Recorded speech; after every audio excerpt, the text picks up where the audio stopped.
Kita beralih ke informasi selanjutnya. Senin siang masa berunjuk rasa di depan kantor Kementerian Agama Jakarta Pusat. Mereka menuntut Pondok Pesantren Al Zaitun dibubarkan. Dalam orasinya, masa Front Persaudaraan Islam menuntut pesantren Al Zaitun dibubarkan karena dinilai menista agama dan menyebarkan ideologi sesat. Menanggapi tuntutan massa, perwakilan Kementerian Agama Nur Sohib meminta masyarakat untuk menunggu keputusan resmi pemerintah. Para demonstran mengaku datang dari berbagai daerah, termasuk dari Indramayu, lokasi Pondok Pesantren Al Zaitun berada.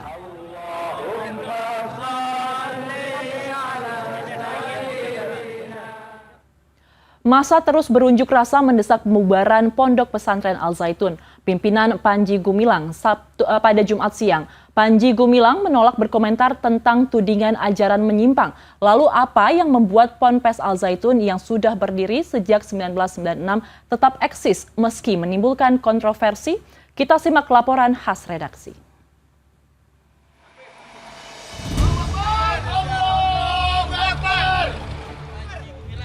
Seratusan anggota Ormas Islam berdemonstrasi menolak Pondok Pesantren Al Zaitun di halaman Masjid Al-Aqsa, Klaten, Jawa Tengah, Jumat siang.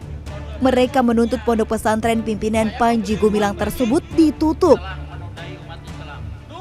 Bahkan, sejumlah ibu-ibu menginjak-injak foto Panji Gumilang yang dianggap sesat. Mereka menilai ajaran Panji Gumilang sesat dan menyesatkan. Sebelum dibubarkan polisi, massa mengancam akan datang langsung ke Pondok Pesantren Al Zaitun Indramayu jika tuntutan mereka tidak ditindaklanjuti.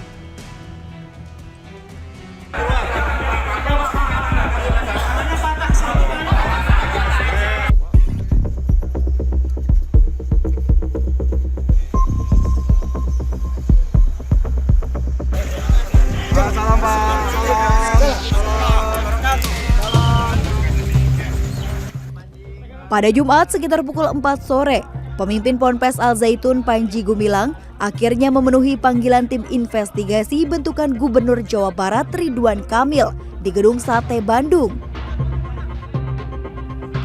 Panji Gumilang sempat memperlihatkan sebuah buku berisi agenda pertemuan pada hari itu. Di dalam Gedung Sate, ia juga menyapa wartawan dengan salam khasnya.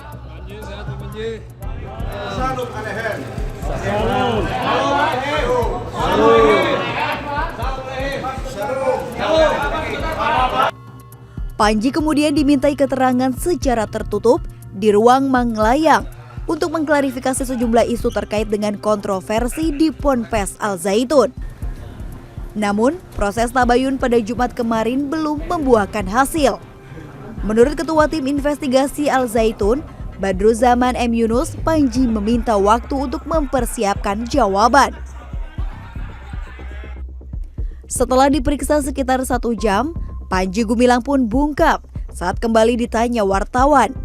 Ia berserta rombongan langsung menuju mobil dan menyapa wartawan, tetapi dengan ucapan salam seperti Muslim pada umumnya. Sementara itu, Ridwan Kamil memberi waktu 7 hari kepada tim investigasi untuk bekerja.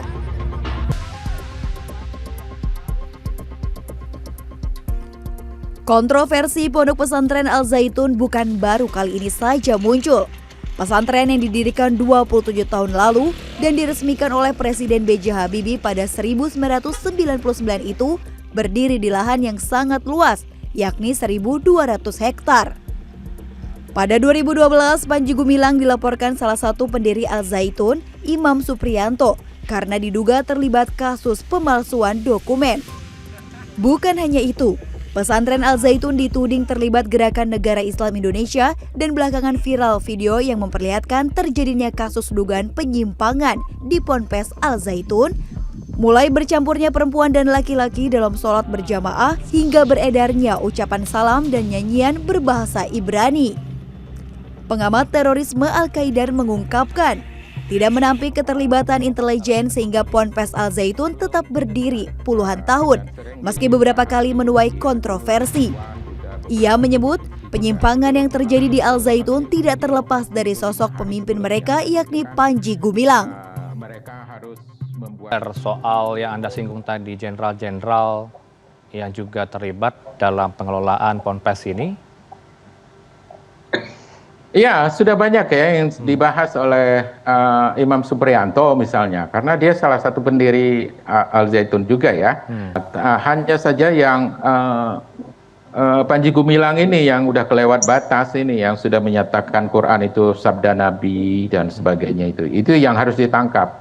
Saya kira ini dia memanfaatkan izin dari intelijen untuk mengumpulkan dana crowdfunding itu ya, crowdfunding lewat Kirot itu, maka dia kemudian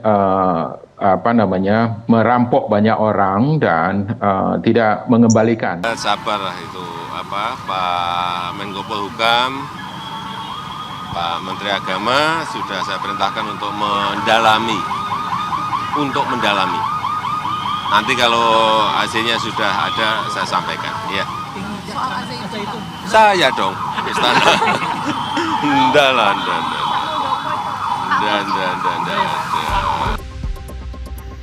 Dikutip dari laman resmi Ponpes Al Zaitun, pesantren ini mempunyai moto sebagai pusat pendidikan pengembangan budaya toleransi dan perdamaian menuju masyarakat sehat, cerdas, dan manusiawi.